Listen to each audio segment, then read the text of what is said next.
சிவபெருமான் இத்தலத்தில் பிரளய வெள்ளத்தை ஓர் அம்பினால் சுழித்து பாதாளத்தில் செலுத்தியதால் இவ்வூர் திருச்சுழியல் என்று அழைக்கப்பட்டது.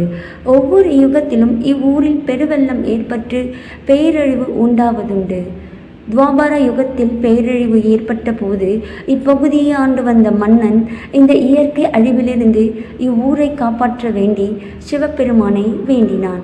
அவனது வேண்டுதலை ஏற்றுக்கொண்ட சிவனும் தனது சூலத்தால் தரையில் குத்தி நிலத்தில் ஒரு பெரிய ஓட்டையிட்டு வெள்ளத்தை பூமியில் புகுமாறு செய்தார்.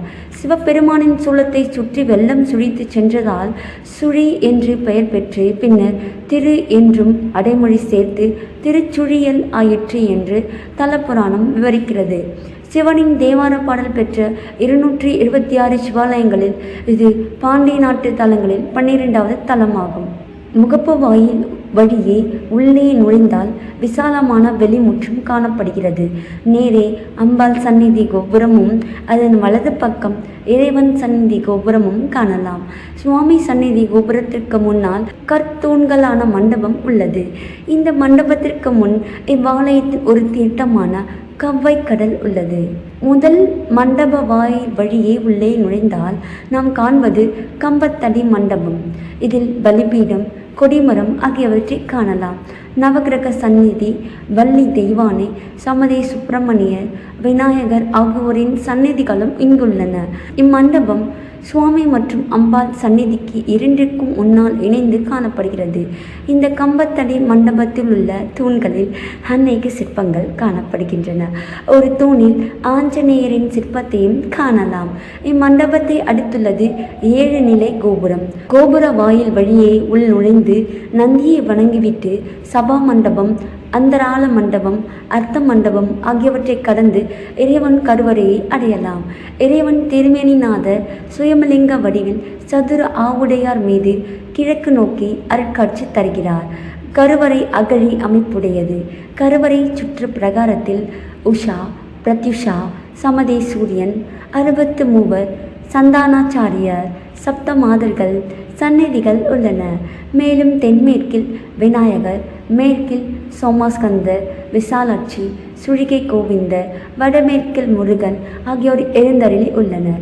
கருவறை சுற்று சுவரில் கோஷ்டமூர்த்தங்களாக தட்சிணாமூர்த்தி, லிங்கோத்பவர், துர்க்கை, பிரம்மா ஆகியோர் உள்ளனர். சபா மண்டபத்தில் நடராஜர் சந்நிதியும் உள்ளது. இங்கு நடராஜர் மூலவராக சீலா ரூபத்தில் கம்பீரமாக காட்சி தருகிறார். அருகே நடராஜர், சிவகாமி, பதஞ்சலி, வியாக்கிரபாதர் ஆகியோரின் உற்சவ மூர்த்திகள் தரிசனம் இங்கே காணலாம். சுவாமி சந்நிதிக்கு தென்புறம் சகாயவல்லி என்றும் துணைமாலை நாயகி என்றும் அழைக்கப்படும் இறைவியின் கோவில் தனி சந்நிதியாக இருக்கிறது. இங்கும் கொடிமரம், பலிபீடம், நந்தி ஆகியவை உள்ளன. இவற்றை கடந்து கருவறை உள்ளே சென்றால் இறைவி கிழக்கு நோக்கி காட்சி தருகிறார். இறைவியின் எதிரில் உள்ளே மண்டபத்தின் மேற்புறத்தில் ஸ்ரீ சக்கரம் கல்லில் வடிக்கப்பட்டு வைக்கப்பட்டுள்ளது. சுவாமி அம்பாள் இரு சந்நிதிகளையும் சேர்த்து வெளிப்பிரகாரம் சுற்றி வரும்போது தென்மேற்கு மூலையில் அந்த பகரண்ட விநாயகர் சந்நிதி உள்ளது. அதையடுத்து மேற்கு பிரகாரத்தில் தலமரமான புன்னை மரக்கன்று வைத்து வளர்க்கப்படுகிறது. அதையடுத்து வடமேற்கு மூலையில் பிரளய விடங்கர் சந்நிதி அமைந்துள்ளது. இத்தலத்தில் ஏற்பட்ட பிரளய வெள்ளத்தை அடக்கியவர் இவர். மேலும் வெளிப்பிரகாரம் சுற்றி வரும்போது வடகிழக்கு மூலையில் தண்டபாணி சுவாமி சந்நிதி இருக்கின்றது. சந்நிதி முன் கொடிமரம், பலிபீடம், மயில் அமைந்துள்ளன.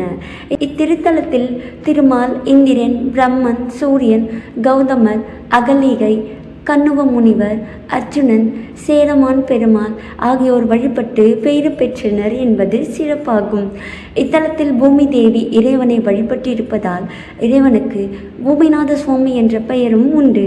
ஆண்டுக்கு 2 முறை சூரிய ஒளி மூலவரின் திருமேனி மீது விழுமாறு கருவறை அமைக்கப்பட்டிருக்கிறது. தங்களது கோரிக்கை நிறைவேறியவுடன் சிவனுக்கு அம்பாளுக்கும் அபிஷேகம், ஆராதனை செய்து நேர்த்திக்கடன் செலுத்துகின்றனர்.